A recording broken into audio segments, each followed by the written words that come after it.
जोबोर गोजोनथाव सान जोंनि बर' महरगिरिफोरनि थाखाय दिनै बाक्सा जिल्लानि बर'मा हायार सेकेन्डारि स्कुलनि प्लेग्राउन्डआव दिनै बड' सिने आर्टिस्ट एस'सिएशननि ब्रैथि बान्था राननाय फोरबो फिल्मनि दा बेयो जोंहा नै सोलिगासिनो दङ। जोंहा सर्ट फिल्म कम्पिटिसनबो जानानै थांबाय खेबसे आरो बेनि रिजाल्टखौबो जों एनाउन्स खालामबाय। जाय उइनार जादों बिथाङा 50,000 दिनै मोनलांबाय। लोगोसेनो भइस of the Bodos singing competition बेबो जानानै थांबाय, बेनिबो रिजाल्टआ आउट जाबाय। फार्स्ट सेकेन्ड थार्ड 30,000 20,000 एन्ड 10,000 बेखौबो जोङो प्रेजेन्ट खालामबाय। दा जोंहा दंसै फिसार फिल्म 2019 आव जेसेबां फिल्म ओंखारदोंमोन बेखौ लानानै जोङो कम्पिटिसन खालामनाय जादों। बिथांमोननि गेजेराव दा जों एवार्डखौ होसिगोन। दा दसे उनाव एवार्ड होनायनि उनाव नोंथांमोना आरोबाव रिजाल्टखौ मोनबावसिगोन।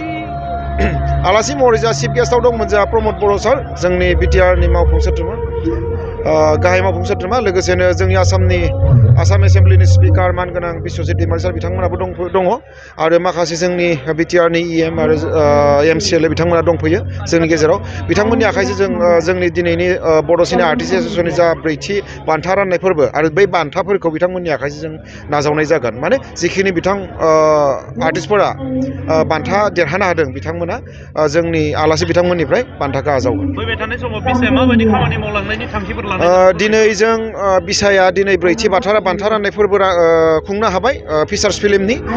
आरोबाव जोङो देग्लाय बोसोराव फार्स्ट टाइमनि थाखाय बड' सर्ट फिल्म कम्पिटिसन बेखौ जों खालामबाय।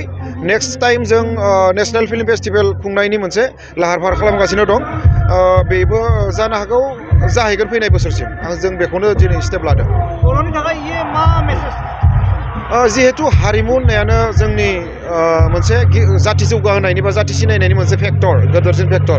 बेयो जेब्ला गोग्गोम जागोन हारिया अब्लानो गोग्गोम जागोन होननानै जोंहा फोथायनाय दं। आरो बड' सिने आर्टिस्ट एस'सिएशना हारिमुखौ जिखिनि डिजिटेलाइज खालामनांगौ बा सिनेमा आकाराव प्रडाक्सन खालामनांगौ बेनि खामानिखौ मावगासिनो दं। अलरेडि बेखौ फोसावबाय आरो बे देग्लाय जानुवारिनिफ्राय 2023 जानुवारिनिफ्राय बे जागायसिगोन। बिथांमोना फोसावदों जानुवारिनिफ्राय बे स्टार्ट जासिगोन। मोनबा डिस्ट्रिक्टआव मोनबा फिल्म हला एस्टाब्लिश जासिगोन। फिल्म रिलिज होनायनि उनाव जा मार्केटिं खालामनायनि मोनसेल' टाइम थायो, बे जाबाय फुजा सिजोन। आरो बे समाव मानसिफोरा बोथोरखौ नायनानै लोगोसे जोंनि प्रडिउसारफोरा जिखिनि टाइमाव फैसा कालेक्सन खालामनो नांगौमोन बेखिनियाव एनाफ जाया। बेनि थाखायनो जेब्ला जा फिल्म हल जागोन अब्ला हुल इयार बोसोरसे कमप्लिट जों जिकुनु टाइमाव जिकुनु मान्थआव जोङो फिल्म प्रडाक्सन खालामनानै होनो हागोन। अब्ला जोंहा प्रडिउसारा लाब जानानै थागोन आरो बेखिनि। फिल्माव जों एन्टारटेनमेन्ट बांसिन एन्टारटेनमेन्टखौ लाना जों कमार्शियेल फिल्म बांसिन खालामो। बाखि डकुमेन्टारि बा जि सिरियास बा फिसार्स सिरियास आरो आर्ट फिल्म थायो बेफोरखौ जोङो एसे खमहाय बानायनाय जायो। दासो एफा एनै मोनफा मोननै खालामहोलांनाय जादों। जि फिल्मफोरा नेसनेल इन्टारनेसनेल लेभेलनि फिल्म फेस्टिभेलफोरावल' एक्सेप्ट जायो। बेयाव जोंनि बर' जायगायाव मार्केटिं जिहेतु गैया, आर्ट फिल्म आरो डकुमेन्टारि फिल्म बे बांद्राय खालामजाया। जिखिनि कमार्शियेल फिल्म बा एन्टारटेनमेन्ट फिल्म बेखिनियावल' बर' हारिनि गेजेराव जिहेतु सोलियो, मार्केट लानो हायो। बेखायनो बर' प्रडिउसारफोरा बे कमार्शियेल फिल्मखौ दिहुननायाव गुरुत्त' होयो।